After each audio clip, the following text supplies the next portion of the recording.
बिस्मिल्लाहिर्रहमानिर्रहीम। अस्सलाम वालेकुम स्टूडेंट्स, कैसे हैं आप? उम्मीद है आप सब ठीक होंगे।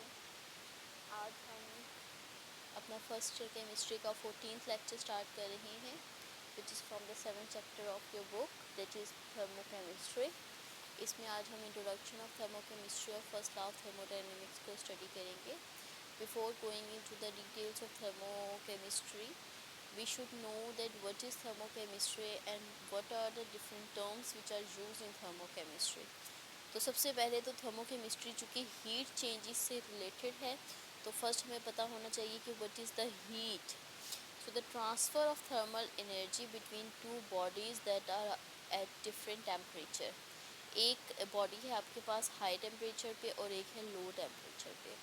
तो हाई से लो की तरफ हीट कैसे ट्रांसफ़र हो रही है, ठीक है, तो थर्मल एनर्जी की फॉर्म में, उसे हम कहते हैं heat. So the transferring of thermal energy between two bodies that are at different temperature and the study of this heat changes in chemical reactions, it is called as thermochemistry. तो हमारे पास heat changes है thermal energy की transferring की वजह से, और जो chemistry in different chemical reactions में हीट चेंजेस को स्टडी करती है, उसको हम कहते हैं thermochemistry. In order to analyze energy changes associated with chemical reaction, we first define the system and its surrounding. अब ये आपके पास कुछ टर्म्स हैं, ये हमने आपकी बुक का जो 7.2 पोर्शन है इंट्रोडक्शन और 7.1 वो नहीं है आपके स्मार्ट सिलेबस में. सेकंड 7.2, 7.3, 7.4 एंड 7.5 ये 4 टॉपिक्स हैं जो कि आपके स्मार्ट सिलेबस के अकॉर्डिंग हैं. तो सबसे पहले हमने देखना है कि सिस्टम और सराउंडिंग क्या होते हैं और किस तरह से एक दूसरे से डिफरेंट हैं. So system, surrounding and boundary. So any quantity of the matter or the region in space chosen for study. कोई भी ऐसी चीज़ जो अंडर ऑब्जर्वेशन हो, कोई भी क्वांटिटी ऑफ मैटर, कोई भी रीजन इन स्पेस जो कि स्टडी के लिए चूज़ किया जाए, उसको हम सिस्टम कहते हैं. और बाकी जो रिमेनिंग पोर्शन आ जाएगा वो मैस, वो region which are outside the system, it is the surrounding. और वो रियल या इमेजिनरी सरफेस जो कि सिस्टम को सराउंडिंग से सेपरेट करती है, उसे हम बाउंड्री कहते हैं. अब देखिए ये एक लाइन है जो कि इस सिस्टम को इस सराउंडिंग से सेपरेट कर रही है. तो आपके पास इस केस में सिस्टम क्या है, ये आपके पास सिस्टम है, ये एक मैस है जो अंडर ऑब्जर्वेशन है. So this one is system. इसके सराउंडिंग में जो आपकी एयर है, स्पेस है, यूनिवर्स है, कुछ भी है, वो सराउंडिंग है. और इन दोनों के दरमियान वो रियल सरफेस भी हो सकती है या इमेजिनरी सरफेस भी हो सकती है. जो उन दोनों को सेपरेट करी है, इट इज़ द बाउंड्री. सो हम थर्मोडायनेमिक्स में अगर बात करें तो वर्ल्ड को हम डिवाइड करते हैं into system and its surrounding.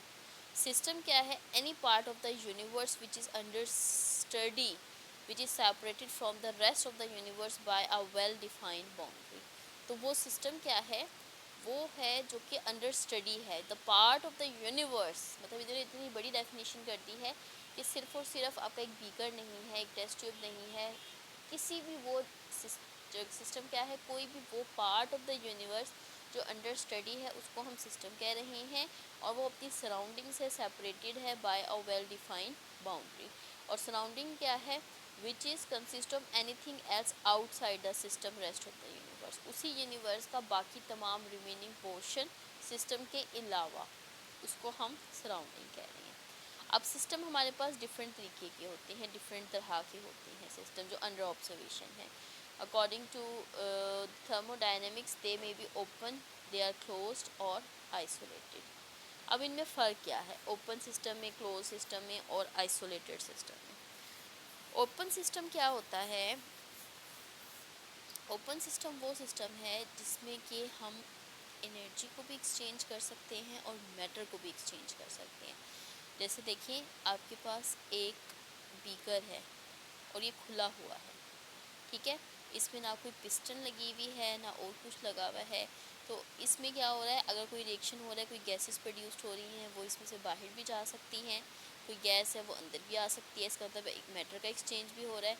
Similarly ये बीकर इस तरह से रखा हुआ है और हवा में है तो टेम्परेचर भी कम ज़्यादा हो सकता है।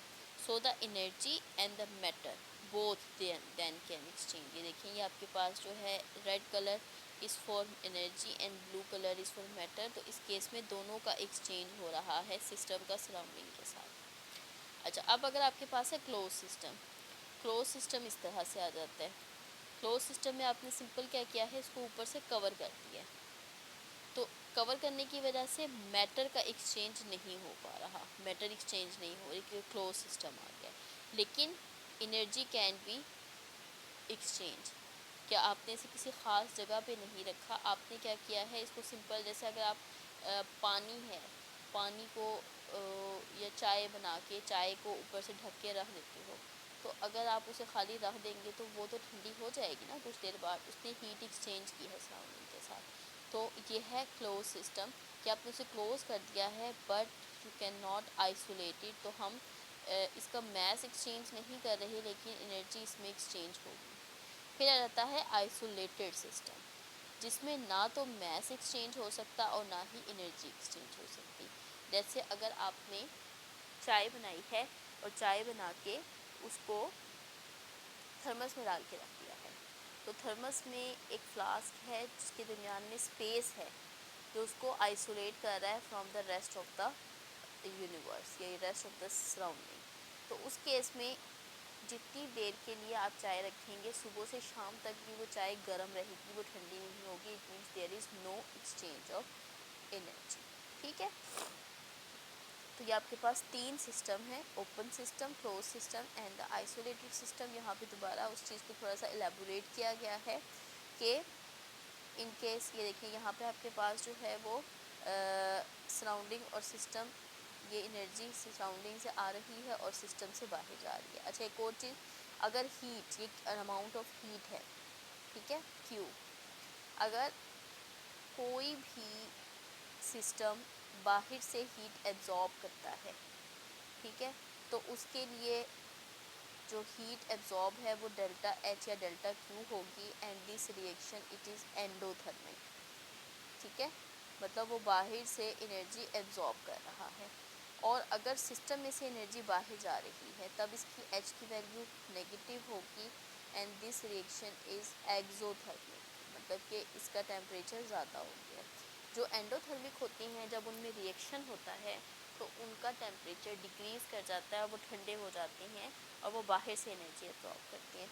जबकि जो एक्सोथर्मिक होते हैं उस केस में चूँकि वो एनर्जी दे रहे हैं तो उनका टेम्परेचर इंक्रीज़ कर जाएगा and they give energy to the surrounding. तो यहाँ पे भी यही बात है, open there is exchange of mass and energy, close में there is exchange of energy but not the mass, जबकि आइसोलेटेड में there is no exchange of mass as well as energy. ये देखिए यहाँ पे ये एक पिक्चर के थ्रू जो है सिस्टम सराउंडिंग के कॉन्सेप्ट को क्लियर किया गया है। यहाँ पे एक फ्लास्क है और उसका कंटेंट है, तो सिस्टम में क्या चीज़ आ गई है, फ्लास्क और उसके कंटेंट को, ये सिस्टम है। और ये जो मैंने रेड कलर का बनाया है ये है इसकी बाउंड्री, ठीक है, जो से सेपरेट कर रही है from the rest of the universe. ठीक है, सराउंडिंग में हमारे पास एयर आ जाएगा जिसके साथ ये कांटेक्ट में है और ये तमाम चीज़। और यूनिवर्स किस चीज़ से मिलके बनती है, जो पूरी यूनिवर्स है it is made up of system plus surrounding. ठीक है, तो यहाँ से आपके पास इस सिस्टम और सराउंडिंग का जो कॉन्सेप्ट है वो क्लियर हो जाता है। नेक्स्ट आ जाता है हमारे पास स्टेट ऑफ द ऑब्जेक्ट और स्टेट ऑफ द सिस्टम। तो स्टेट ऑफ ऑब्जेक्ट और सिस्टम को अगर हम देखें तो it is the property which specified the object और which specified the current situation of the system. ये एक्चुअली डिफरेंट फिज़िकल प्रॉपर्टीज़ हैं, जैसे प्रेशर है, टेम्परेचर है, वॉल्यूम है, जो कि स्टेट ऑफ द ऑब्जेक्ट कहलाती हैं। तो वो प्रॉपर्टी इसको हम डिफाइन कैसे करते हैं, स्टेट वेरिएबल्स को, स्टेट ऑफ द सिस्टम को। The property of the system, जैसे आपके पास है टेम्परेचर, प्रेशर, वॉल्यूम, जब ये चेंज होते हैं तो ये सिस्टम को भी चेंज कर देते हैं। तो उन प्रॉपर्टीज़ को स्टेट वेरिएबल्स कहा जाता है। और ये जो स्टेट वेरिएबल्स हैं इनकी एक ख़ास इनिशियल और फाइनल वैल्यू होती है which is independent of the path followed. तो स्टेट फंक्शन क्या है, जितनी ये स्टेट वैल्यूज़ हैं ये तमाम की तमाम स्टेट फंक्शंस होती हैं। स्टेट फंक्शन क्या है, it is the state of the system which is independent of the path by which the state has been reached. इसकी एग्जांपल अगर हम देखें तो यहाँ पे एक एग्जांपल कोट की गई है कि एक बंदा बिल्डिंग के ऊपर खड़ा हुआ है। अब जाहिर बात है वो बिल्डिंग की एक हाइट पे है, ठीक है, यहाँ पे बंदा खड़ा हुआ है। अब इस हाइट की वजह से उसकी कुछ पोटेंशियल एनर्जी है mgh। अब ये जो पोटेंशियल एनर्जी की वैल्यू है ये इस पे डिपेंड नहीं करती कि वो बंदा वहाँ पे स्टेयर्स से पहुँचा है या लिफ्ट से पहुँचा है। मतलब दो पाथ है ना, या तो डायरेक्ट वो लिफ्ट से पहुँच गया हो या वो स्टेयर्स से पहुँचा हो। अब इन दोनों पाथ पे वो डिपेंड नहीं कर रही, बल्कि वो किस पे डिपेंड कर रही है, it depends upon the initial value and the final value, कि वो इनिशियली जो है इस बिल्डिंग की इस जगह पे था और अब इस जगह पे है। तो ये इसकी 1 इनिशियल पोजीशन है और ये इसकी 2 फाइनल पोजीशन है। तो वो तमाम की तमाम वैल्यूज़ जो कि इनिशियल और फाइनल पोजीशंस पे डिपेंड करती है independent of the path, they are called as state functions. इसमें पोटेंशियल एनर्जी आ जाता है, प्रेशर है, volume, temperature, internal energy etcetera. तो स्टेट फंक्शन क्या है, it is independent of the path follows to establish the property of the value. जैसे देखिए हमारे पास ये एक वैल्यू है 1 या एक कंडीशन है 1 और एक 2, ये इनिशियल पोजीशन है, ये फाइनल। अब ये इस पर डिपेंड नहीं कर रही कि वो ए से बी, ए पाथ के थ्रू आया है, बी पाथ के थ्रू आया है, या स्ट्रेट आया है। वो जिस तरफ भी आए वो सिर्फ और सिर्फ 1 और 2 पे डिपेंड कर रही है। जबकि एक फंक्शन होता है पाथ फंक्शन, जो कि पाथ पे डिपेंड करता है कि उसने कौन सा पाथ लिया था। ठीक है, जैसे आपके पास है वर्क डन, तो वर्क डन जो है वो डिपेंड कर रहा है, जाहिर है आपने अगर आप लिफ्ट के ज़रिए ऊपर आ रहे हो तो आपको कम काम करना पड़ रहा है, और अगर आप सीढ़ियों से आ रहे हो तो आपको ज़्यादा काम करना पड़ रहा है, तो वो पाथ पे डिपेंड कर रहा है। लेकिन जो वॉल्यूम है, टेम्परेचर है, पोटेंशियल एनर्जी, इंटरनल एनर्जी वगैरह, these are the value which are independent of the temperature and they are called as state function. ये देखिए यहाँ टेम्परेचर की चीज़ है, यहाँ इनिशियल टेम्परेचर है T1, फाइनल टेम्परेचर है TF, TINTF। Change in temperature क्या है, डेल्टा T। अब इसमें दो पाथ फॉलोज हैं, एक स्ट्रेट टेम्परेचर इंक्रीज़ हुआ है और एक आपके पास इस पैटर्न में हुआ है। तो ये इस चीज़ पे डिपेंड नहीं कर रहा कि किस पैटर्न के थ्रू वो चेंज इन टेम्परेचर अचीव हुआ। इट ओनली डिपेंड्स अपॉन कि आपके पास इनिशियल क्या थी और फाइनल क्या थी। So it is independent of the path follow in getting from one position to another. तो these are the state function जिसको हम simple delta H, delta G, delta V, delta T से represent करते हैं। ये सिर्फ आपको चेंज बताता है independent of the path follows. Similarly volume, अब देखिए यहाँ पे आपके पास एक गैस है, उसे कंप्रेस किया गया है और एक्सपेंड किया गया है। तो ये अगर आपके पास थी वी आई इनिशियल वॉल्यूम, इसे हमने यहाँ पे प्रेशर अप्लाई करके कंप्रेस किया, तो जो इसका न्यू वॉल्यूम है वो है वी एफ। तो आपके पास जो चेंज इन वॉल्यूम आएगा delta V, it is equals to V F minus V I. इन दोनों के डिफरेंस के इक्वल होगा और वो इनके पाथ फॉलो पे डिपेंड नहीं कर रहा। ठीक है, तो ये आपके पास तमाम की तमाम एग्जांपल्स हैं state function.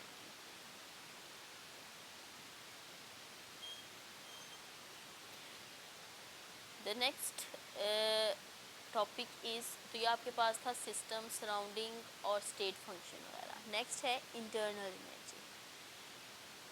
Internal energy is defined as the energy associated with the random disordered motion of the molecules.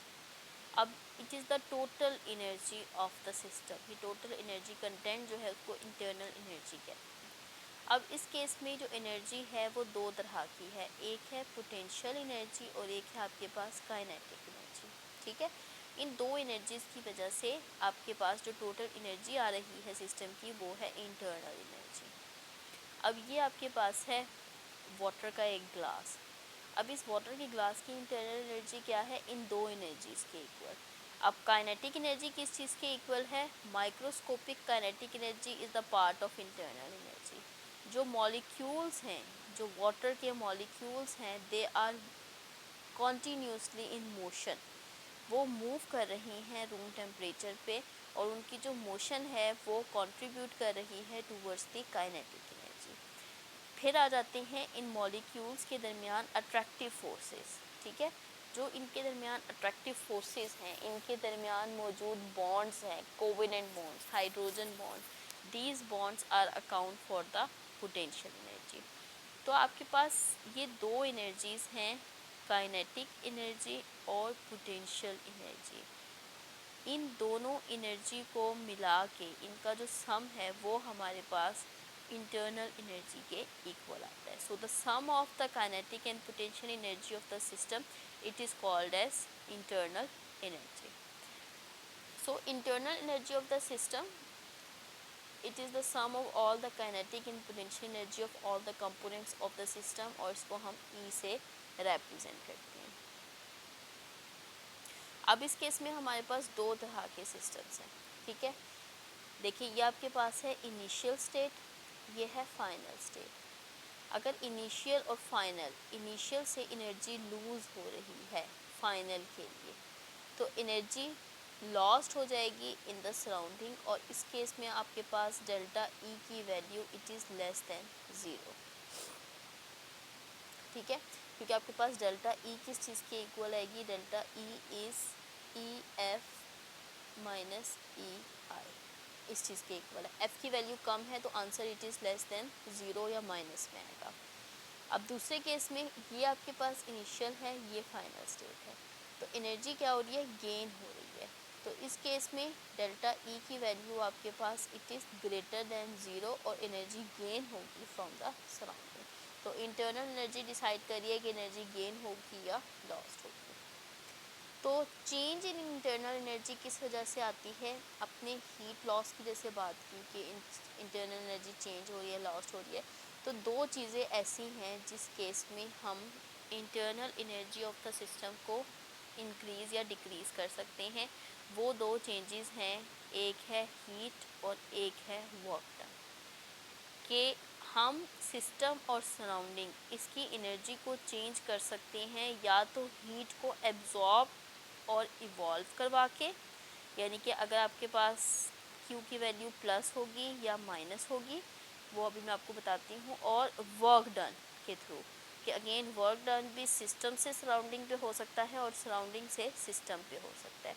इसका मतलब है कि आपके पास जो डेल्टा E है या चेंज इन इंटरनल एनर्जी है, it is simply equals to the sum of heat and the work done.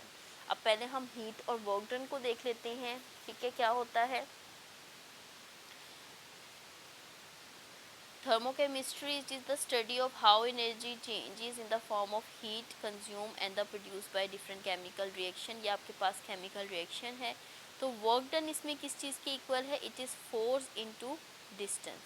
तो थर्मोडायनेमिक्स में हम स्टडी करेंगे एनर्जी और उसकी ट्रांसफॉर्मेशन को from one form to another form in the heat और in the form of work done.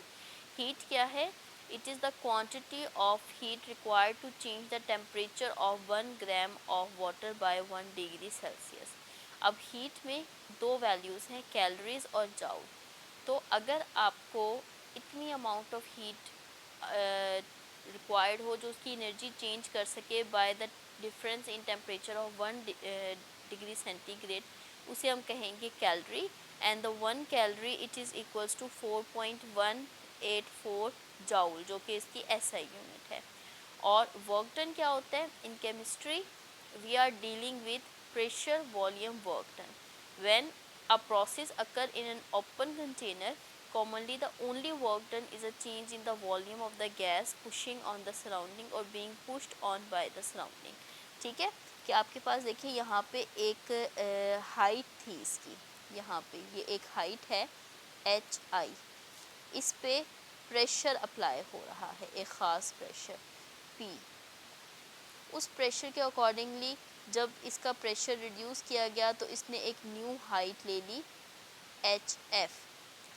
तो यहाँ पे आपके पास change in pressure, change in height I delta H। अब ये तो आपके पास हाइट थी, अब यहाँ पे आपके पास टोटल वॉल्यूम है जो कि VI है, और यहाँ पे टोटल वॉल्यूम है जो कि VF है।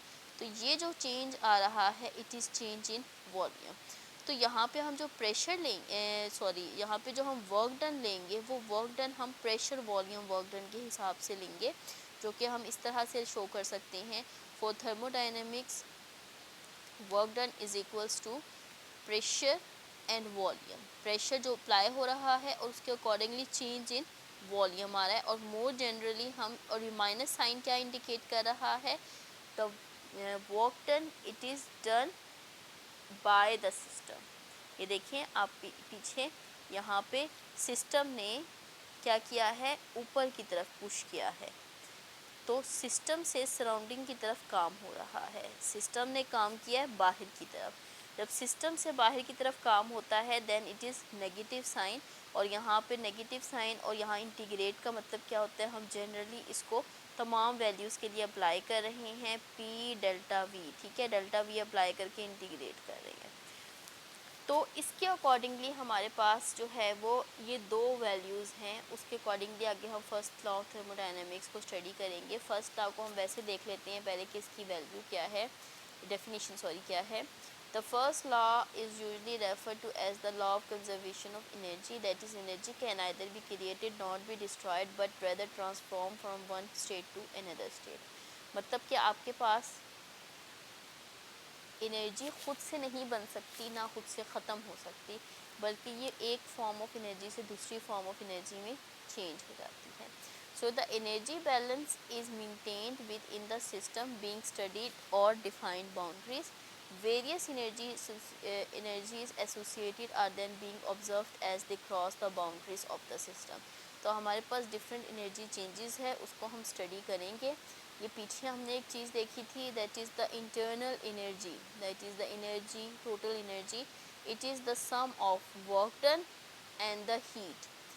अब वर्क डन हमारे पास किस फॉर्म में है, work done is in the form of pressure volume work done. अब इस केस में हमारे पास W की वैल्यू प्लस भी हो सकती है, माइनस भी हो सकती है। प्लस कब है, when the work is done on the system. On the system मतलब कंप्रेस हो रहा है, ठीक है, कम हो रहा है volume. And the work is done by the system, it means expansion हो रही है। तो जब भी सिस्टम के ऊपर काम होगा तो वो पॉजिटिव होगा, और जब सिस्टम से काम लिया जाएगा तो वो नेगेटिव होगा। सिमिलरली हीट जब एब्जॉर्ब होगी, ये एंडोथर्मिक है, जब एब्जॉर्ब होगी तो प्लस साइन होगा, और जब इवॉल्व होगी बाहर निकलेगी तो वो माइनस साइन होगा, जो कि एक्सोथर्मिक के लिए है। तो ये आपके पास इसी चीज़ को यहाँ पे वो जो मैंने आपको बात बताई है उसी चीज़ को एलैबोरेट किया गया है, that is work done, it is greater than 0 or it is positive, it is if it is done on the system by the surrounding, that is the compression of the gas, जिसकी वजह से internal energy of the system increase कर जाता है। W it is less than 0, it is work done by the system on the surrounding, ठीक है, जो कि expanding of the gas है और इसकी वजह से internal energy decrease कर जाती है। फिर है heat जो है अगर सिस्टम के अंदर एंटर हो रही है तो उसकी वजह से सिस्टम की इंटरनल एनर्जी इंक्रीज़ कर जाती है, एंड इट इज़ एंडोथर्मिक। और अगर सिस्टम से बाहर जा रही है तो इसकी वजह से इंटरनल एनर्जी डिक्रीज़ कर जाती है, and it is the exothermic, ठीक है। तो वो चीज़ें जिसकी वजह से इंटरनल एनर्जी डिक्रीज़ करती है, चाहे वो वर्क डन हो, ठीक है, जब वर्क डन नेगेटिव है तब भी इंटरनल एनर्जी डिक्रीज़ कर रही है, और जब Q की वैल्यू नेगेटिव है तब भी इंटरनल एनर्जी की वैल्यू डिक्रीज़ कर रही है। तो और इसी तरह सिमिलरली जब वर्क डन पॉजिटिव है तो internal energy of the system increases, और जब Q पॉजिटिव है तो internal energy of the system increases. तो दोनों तरह से ही आप हीट के ज़रिए भी और वर्क डन के ज़रिए भी internal energy of the system को इंक्रीज़ करवा सकते हैं, और ये दोनों ही स्टेट फंक्शन नहीं है, मतलब ये पाथ पे डिपेंड करते हैं, मतलब किस तरह से जो चेंज है वो करवाया गया है, किस तरह से, मतलब they are not state function, they depend upon the path followed. तो फर्स्ट लॉ ऑफ थर्मोडायनेमिक्स को मज़ीद यहाँ एलैबोरेट किया गया है। ये देखिए ये सिस्टम है, सिस्टम से अगर हम वर्क डन ले रहे हैं और हीट एब्जॉर्ब हो रही है, ठीक है, सराउंडिंग में, तो उस केस में इसकी वैल्यू बनेगी Q माइनस डब्ल्यू, मतलब इससे वर्क डन लिया जा रहा है, यहाँ पे W क्या है, माइनस है। और अगर सिस्टम और सराउंडिंग दोनों ही एंटर हो रही हैं तो तब इसकी वैल्यू जो है वो पॉजिटिव आएगी। ठीक है, it is the first law of thermodynamics. और ये फर्स्ट लॉ ऑफ थर्मोडायनेमिक्स जो है वो सिंपल सा आपको यहाँ पे एक्सप्लेन किया गया है। अगर हम इंटरनल एनर्जी, हीट और वर्क डन इन सब का इंटर रिलेशन देखिए तो हमारे पास ये वैल्यू आती है, that is delta E it is equals to Q minus W. ये Q माइनस डब्ल्यू क्यों है, क्योंकि यहाँ पे वर्क डन जो है वो सिस्टम से करवाया जा रहा है, it is by the system on the surrounding. अब W हमारे पास क्या है, it is minus P delta V, तो W की वैल्यू आप पुट करें, you will get Q minus P delta V। अब इस केस में कुछ टर्म्स ऐसी हैं जो हम डिफ़ाइन करते हैं by keeping the pressure constant and by keeping the volume constant. ठीक है, अब अगर हमारे पास यहीं पे हम देख लें वॉल्यूम कांस्टेंट हो जाए तो डेल्टा V की वैल्यू ज़ीरो हो जाएगी, तो ये पूरे की पूरी टर्म ऑटोमेटिकली ज़ीरो हो गई है। तो इस केस में जो इंटरनल एनर्जी है वो आपके पास आ गई सिंपल हीट एवॉल्व या हीट एब्जॉर्ब की। ठीक है, तो अगर आप कांस्टेंट वॉल्यूम पे मेजरमेंट करते हैं, वॉल्यूम चेंज नहीं करवा रहे, तो कोई वर्क डन नहीं हो रहा। उस केस में जो internal energy of the system है वो सिर्फ किस पे डिपेंड कर रही है, हीट पे। हीट एब्जॉर्ब हो रही है या हीट एवॉल्व हो रही है। तो ये आपके पास दो एक्सप्रेशन आते हैं कांस्टेंट वॉल्यूम का, किसके इक्वल है, constant volume it is equals to change in internal energy, और अगर कांस्टेंट प्रेशर किया जाए तो वो किसके इक्वल आएगी, चेंज इन इंथैल्पी। ये हमारा नेक्स्ट टॉपिक है, ये नेक्स्ट हम टाइम स्टडी करेंगे कि व्हाट इज़ इंथैल्पी और इंथैल्पी चेंज क्या होता है। ठीक है, so this is all about the today's lecture. इसमें हमने system, surrounding, boundary, state function को डिस्कस किया। उसके बाद internal energy of the system देखी कि वो क्या है and how we can relate the internal energy with the first law of thermodynamics. कि थर्मोडायनेमिक्स में क्या है, heat can neither be created not be destroyed but can be change from one form to another. तो क्या हो रहा है, energy actually work done से इंटरनल एनर्जी में चेंज हो रही है, इंटरनल एनर्जी वर्क डन कब आ रही है, या हीट कन्वर्ट हो रही है इंटरनल एनर्जी में, या इंटरनल एनर्जी से हम हीट एवॉल्व करवा रही है। तो ये डिफरेंट ट्रांसफॉर्मेशन है जो कि according to first law of thermodynamics है।